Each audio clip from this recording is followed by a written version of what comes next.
Cult musician Daniel Johnston dies.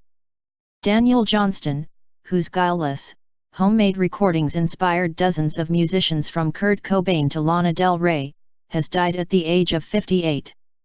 The songwriter and artist passed away of natural causes at his home in Texas, said his family in a statement. He was mourned online by those he inspired, including musician Beck and film star Elijah Wood, who called him a gentle, beautiful treasure. Born in California in 1961 and raised in West Virginia, Johnston became known as a songwriter after moving to Austin, Texas. His reputation in the city grew after he started handing out cassette tapes of his no-frills home recordings to people in the street. A cult figure on the local music scene, he gained wider exposure when MTV filmed a program on the Austin music scene in 1985 for its series The Cutting Edge. Johnston's performance brought him almost overnight acclaim, and his early home recordings received a belated vinyl release on the indie label Homestead. He was never an accomplished player, and his pinched, high-tenor vocals ensured he would never be a mainstream star, but the aching emotional sincerity of songs Life in Vain and True Love Will Find You in the End, earned him a fiercely loyal fanbase. Kurt Cobain once described him as the best songwriter on earth, and famously wore one of Johnston's t-shirts to the 1992 MTV Awards. Other musicians who have covered Johnston's songs include Pearl Jam, Tom Waits, Wilco, Death Cab for Cutie, Sufjan Stevens, and Yo La Tengo. In 2013, Lana Del Rey and rapper Mac Miller each contributed $10,000 to fund a short film about the singer, with Del Rey recording a version of his song about heartbreak, Some Things Last a Long Time, for the soundtrack.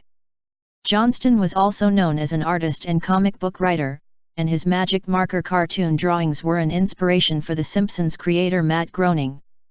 In 1993, he was asked to turn Jeremiah the Innocent, the alien frog featured on the cover of his album Hi, How Are You?, into a mural in Austin.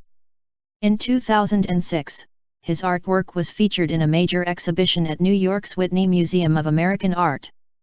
But Johnston was plagued by mental health problems, including bipolar disorder and schizophrenia, that hindered his career and endangered his life, including one incident where he attempted to crash a plane being piloted by his father.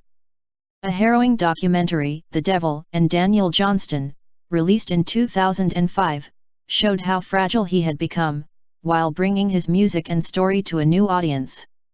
"It sure was embarrassing," Johnston reflected in an interview with the Austin Chronicle. "Every terrible dilemma, every fabled mistake. Nothing I can do about it now, though. I wish they'd added a laugh track to it, because it sure is funny." Johnston's own musical output had slowed in recent years and, following a farewell tour in 2017, he was largely confined to the family home. Prolific output.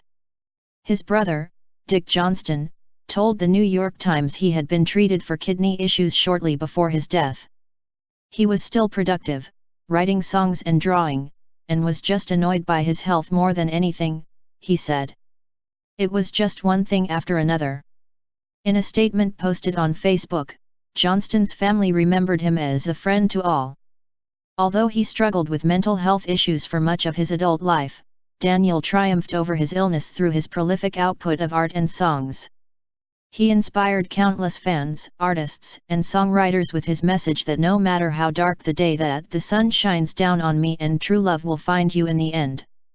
As news of his death spread, fans laid flowers and cassettes at the foot of his mural in Austin, while musicians and fellow creators spoke of Johnston's impact on their life.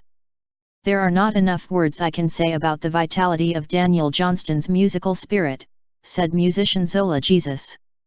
"He was a huge inspiration to me, to follow my creative impulses no matter how messy or simple." Indie band Death Cab for Cutie, who covered Johnston's song Dream Scream, wrote that their hearts were heavy. His unique songwriter voice, so pure and so direct, spoke to us deeply, they continued. "It is quite safe to say there will never be another like him, and thankfully, his music will play on." David Bowie's son, Duncan Jones, tweeted, "My dad introduced me to Daniel Johnston's music. Once I'd listened to a few songs, I heard the DNA of so many others' work. A unique and special human being. Rest peacefully, Daniel. Rest in peace. Living your broken dreams forever, added Avengers star Mark Ruffalo on Twitter. Thank you for your art. Johnston's family said plans for a memorial will be announced soon.